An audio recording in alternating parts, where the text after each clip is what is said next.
এখন একটা অধ্যায় শিরোনাম ছাড়া, যে হাদিসটা শিরোনামের ভিতরে আসছে, শিরোনাম ছাড়া অধ্যায়ের ভিতরে আসছে, এই হাদিসটা আমরা লম্বাভাবে কিতাবুল ওহির মধ্যে পড়েছি। হাদিসে হিরাকল, রোম সম্রাট হিরাক্লিয়াসের কাহিনী যে হাদিসের মধ্যে বর্ণিত আছে। বর্তমান এই হাদিসে দুইটা প্রশ্নের উত্তরের ব্যাপারে আলোচনা হয়েছে, যে প্রশ্নের উত্তরগুলি রোম সম্রাট হিরাক্লিয়াস আবু সুফিয়ানের কাছ থেকে গ্রহণ করেছিলেন।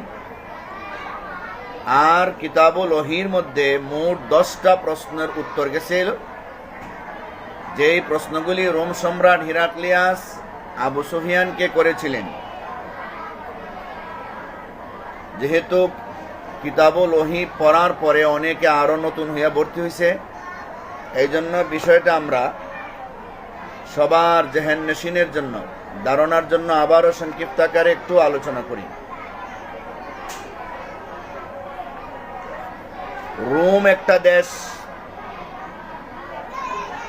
ফারস্য একটা দেশ। রোম এবং ফারস্য তদানীন্তন সময়ের বড় বড় প্রভাবশালী দুইটা এলাকা, দুইটা সাম্রাজ্য ছিল। ফারস্যের সম্রাটকে কিসরা বলা হইতো, আর রোমের সম্রাটদেরকে কায়সার বলা হইতো। ইতিপূর্বে আমরা বলেছি,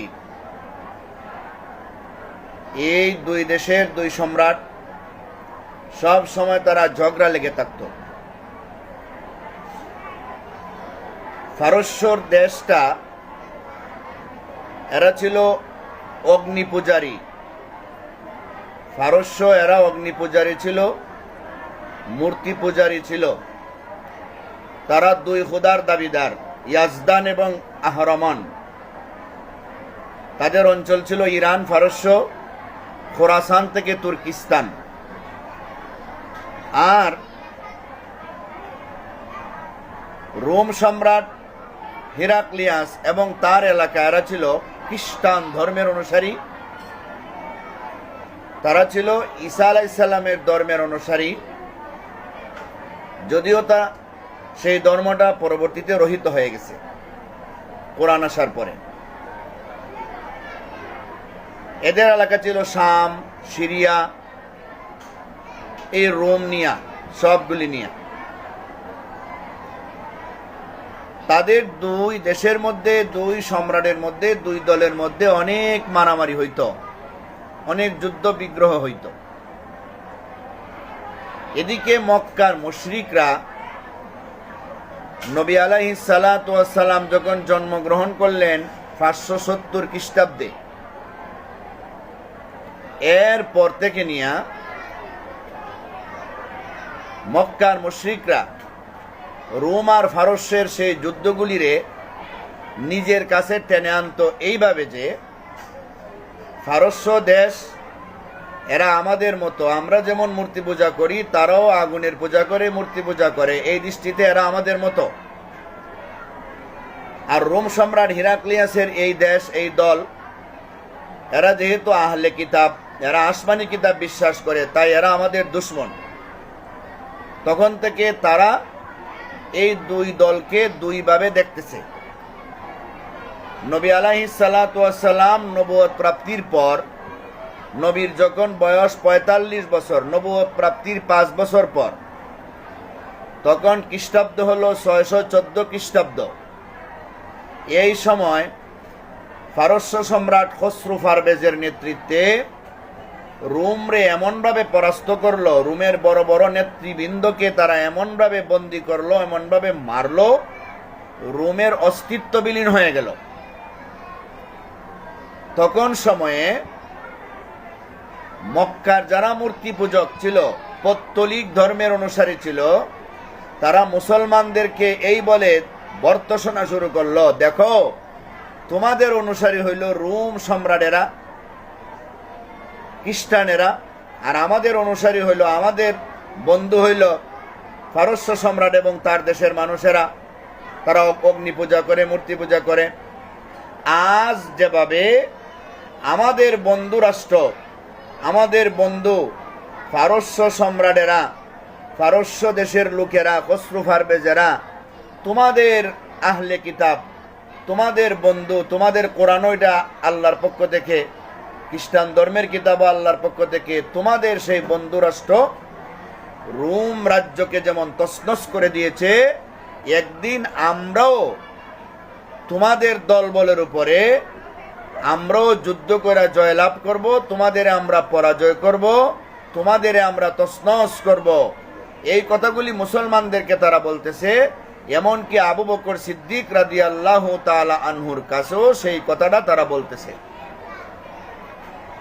এই সমস্ত কথাবার্তা বলার পরে আল্লাহ তাআলা সূরা রুমের প্রথম দিকের কিছু আয়াত নাজিল করলেন। আলিফ লাম মিম গুলিবাতির রুম ফি আদনাল আরদি ওয়া হুম মিন বাদি গালাবিহিম সায়াগলিবুন ফি বিদ'i সিনিন।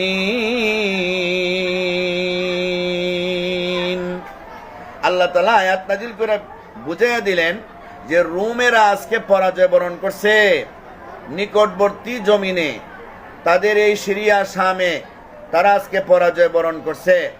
হ্যাঁ, কিন্তু অচিরেই তারা জয়লাভ করবে, সেটা বেশি দিন না। ফি বিদ'i সিনিন, বিদুন বলা হয় 3 থেকে 9 পর্যন্ত সংখ্যাকে, সর্বোচ্চ 9। হ্যাঁ, বিদ'i সিনিন, আর সিনিন তো অর্থ হইল বছর। তাহলে সর্বোচ্চ 9 বছরের ভিতরে রোমেরা আবার পারস্যদের উপরে জয়লাভ করবে। এই কথাটা যখন আল্লাহ ভবিষ্যৎবাণী দিলেন, এই আয়াতের ভবিষ্যৎবাণীকে লক্ষ্য কইরা আবু বকর সিদ্দিক রাদিয়াল্লাহু তাআলা আনহু বেঈমান কাফেরদের সাথে বাজি ধরলেন। তখন সময়ে বাজি ধরা বৈধ ছিল। বাজি ধরলেন যে 100 উটের বাজি, যদি রোম সম্রাটেরা 9 বছরের ভিতরে তোমাদের দল পারস্যের উপরে জয়লাভ করে, তাহলে তোমরা আমাকে 100টা উট দিবা। আর যদি 9 বছরের ভিতরে তারা জয়লাভ না করে, আমি তোমাদের 100টা উট দিব।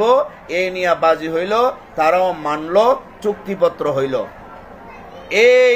এর সূত্র ধরে বদরের যুদ্ধ যখন সংগঠিত হইল, নবীজি হিজরত করে যখন মক্কা ছেড়ে মদিনায় গেলেন, মক্কা ছেড়ে মদিনায় যাওয়ার পরে দ্বিতীয় হিজরিতে যখন বদরে কুবরা নামক একটা বড় যুদ্ধ হলো, ওই যুদ্ধের মধ্যে মুসলমানেরা জয়লাভ করলেন, বেঈমান কাফেরদেরকে বন্দী করলেন।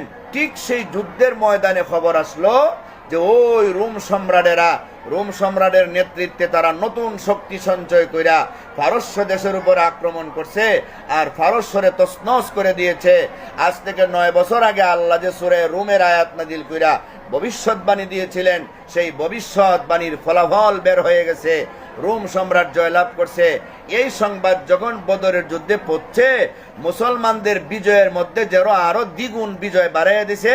আর বেঈমান কাফেররা যে বদরের যুদ্ধে পরাজয় বরণ করেছিল, তখন পারস্যর পরাজয়ের খবর পাইয়া তাদের পরাজয় বরণের দুঃখ দুর্দশার জন্য আরো দ্বিগুণ বাড়াইয়া দিয়েছে। সুবহানাল্লাহ। এই হলো কাহিনীর মূল অবস্থা। এরপর থেকে আস্তে আস্তে 3য় হিজরিতে উহুদের যুদ্ধ, 4র্থ হিজরিতে বদরে সুগরা, 5ম হিজরিতে গজওয়া আহজাব বা গজওয়া খন্দক, এরপরে গজওয়া বনি মুস্তালিক বা মোরাইসি যুদ্ধ, এই জাতীয় যুদ্ধ হইল। 6ষ্ঠ হিজরিতে আল্লাহর নবী স্বপ্নে দেখলেন উমরা করেন। উমরা করার জন্য সাহাবায়ে কেরামদের নিয়ে গেলেন। হুদায়বিয়া নামক স্থানে অবস্থান করে বাধাপ্রাপ্ত হলেন। ওখানে মক্কার মুশরিকদের সাথে তিনি সন্ধি স্থাপন করেন, 10 বছর পর্যন্ত আমরা পরস্পরে যুদ্ধ করব না। এই সন্ধি করে যখন চলে গেলেন, এরপরে আল্লাহর রাসূল সাল্লাল্লাহু আলাইহি ওয়াসাল্লাম 6ষ্ঠ হিজরির জিলহজ মাসে চিঠি লিখে পাঠাইলেন রোম সম্রাট হিরাক্লিয়াসের কাছে, আরো বিভিন্ন রাজা বাদশাদের কাছে তিনি চিঠি লিখলেন ইসলামের দাওয়াত দিয়া। আর এর আগে মক্কা থেকে সিরিয়াতে যারা ব্যবসা করার জন্য যাইতো, মুসলমানদের ডরাইয়া ভয় করে তারা যাইতো না, কারণ রাস্তায় মদিনা পরে মুসলমানরা নিয়ে আক্রমণ করে। যখন সন্ধি হলো, সন্ধির পরে তো আক্রমণের ভয় দূর হয়ে গেল, তখন মক্কা থেকে আবু সুফিয়ানের নেতৃত্বে প্রায় 30 জনের একটা ব্যবসায়ী কাফেলা তারা শাম দেশে গেল। এরা আছে শাম দেশের সিরিয়ার গাজা এলাকায়। আর এর আগের একটা ঘটনার সূত্র হইল, রোম সম্রাট হিরাক্লিয়াস তখন সময়ে একটা মান্যত করেছিলেন, আমরা যদি আবার ফারস্য সম্রাটের উপরে, ফারস্য দেশের উপরে জয়লাভ করি, তাহলে আমি সিরিয়ার বড় একটা শহর আছে হিমস, এই হিমস থেকে হাইটা সফর কইরা যাইব ইলিয়াতে বায়তুল মুকাদ্দাসে। তো রোম সম্রাট যখন জয়লাভ করলো, তিনি তার মান্যত পুরা করার জন্য হিমস থেকে ইলিয়া মানে বায়তুল মুকাদ্দাস, যেটা তাদের কিবলা ছিল, বায়তুল মুকাদ্দাসে যাইতেছেন। অপরদিকে আবু সুফিয়ানের ব্যবসায়ী কাফেলা সিরিয়াতে গাজা এলাকায় আছে। আবার অপরদিকে মুহাম্মদুর রাসূলুল্লাহ সাল্লাল্লাহু আলাইহি ইসলামের পক্ষ থেকে সাহাবী দাহিয়া কালবির মাধ্যমে রোম সম্রাট হিরাক্লিয়াসের প্রতি একটা চিঠি লেখা পাঠাইছেন। সেই চিঠিটা নিয়েও তিনি ওই ইলিয়াতে বায়তুল মুকাদ্দাসে উপস্থিত আছেন। যেই চিঠির কথা আমরা কিতাবুল ওহির মধ্যে পাইছি, সেই চিঠিটা আল্লাহর রাসূল কিভাবে লিখছিলেন, বিসমিল্লাহির রহমানির রহিম, মিন মুহাম্মাদিন আব্দুল্লাহি ওয়া রাসূলিহি ইলা হিরাক্লি আযীমির রোম, সালামুন আলা মান ইত্তাবাল হুদা, আম্মা বাদু ফাইন্নী আদউকা বিদিয়াতিল ইসলাম, আসলিম তাসলাম ইউতিকাল্লাহু আজরাকা মাররাতাইন, ফাইন তাওয়াল্লাইতা ফাইন্না আলাইকা ইসমুল ইয়ারিসিন, ويا أهل الكتاب تعالوا إلى كلمة سواء بيننا وبينكم ألا نعبد إلا الله ولا نشرك بربنا ولا نشرك به شيئا ولا يتخذ بعضنا بعضا أربابا من دون الله فإن تولوا فقولوا اشهدوا بأننا مسلمون। আল্লাহর রাসূল চিঠি লিখে পাঠাইছিলেন। ওই চিঠিটা গিয়া পৌঁছে রোম সম্রাট হিরাক্লিয়াসের কাছে। রোম সম্রাট হিরাক্লিয়াস সেই চিঠিটা পাইয়া, উনি চিঠি পাইয়া খবর জানতে চাইলেন, আরবের কোনো গোত্র আমাদের দেশে ব্যবসায় আসছে কিনা, তাদের কাছ থেকে আমি সেই নতুন নবীর খবর জানতে চাই, নতুন নবী সম্পর্কে আমি তারে কিছু প্রশ্ন করতে চাই। তখন আবু সুফিয়ানের কাফেলাকে তারা ধইরা আনলো এবং রোম সম্রাট একটা বড় কামরার মধ্যে তারারে বসাইল আর সামনাসামনি বসাইল। আবু সুফিয়ানের পিছনে তার সমস্ত ব্যবসায়ী কাফেলার লোকদের দাঁড় করে রাখলো আর বলল, আমি আবু সুফিয়ানকে 10টা প্রশ্ন করব। আবু সুফিয়ান যদি প্রশ্নের উত্তর মিথ্যা কয়, মিথ্যা দেয়, ভুল দেয়, তোমরা আমাকে ইশারা দিয়ে বুঝাইও। এখন আবু সুফিয়ানকে একটা একটা করে 10টা প্রশ্ন করা হইল।